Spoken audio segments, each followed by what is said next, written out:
Sa mnom su ovde dva sobna cimera, Robert Prosinečki i Zvonimir Boban.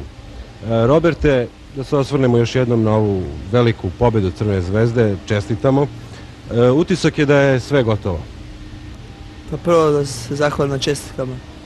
Pa mislim da je Crvena zvezda igrala odlično tu utakmicu i da smo postigli jedan super rezultat za uzvratnu utakmicu u Glazgovu. Mislim da nije sve gotovo, da i trebamo i tamo da igramo i da damo opet jedan svoj maksimum, da doprinesemo jednom dobrom rezultatom i da prođemo to drugo kolo, da uđemo u treće.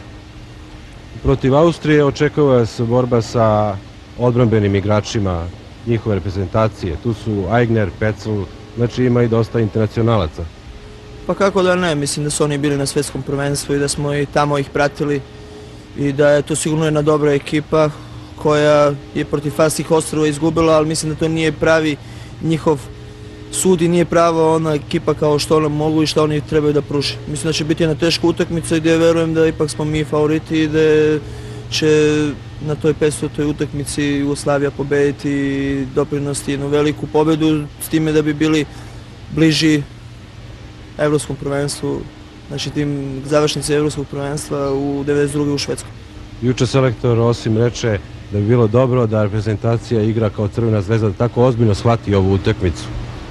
Pa ja mislim da će sigurno shvatiti, jer ipak je to jedna velika stvar igrati na takvom takmičenju kao što je te kvalifikacije za evropsko prvenstvo. Mislim da svi puno dobivamo s time i da ćemo sigurno igrati ozbiljno. Zvonimire, vi ste na neki način povratnik u reprezentaciju.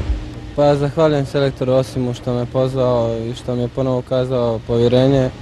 Ja se nadam da će opravdati ovaj poziv, da ću se truditi kao što se uvijek trudio za reprezentaciju Jugoslavije i da ću pružiti koliko se od mene očekuje ako bude trebalo.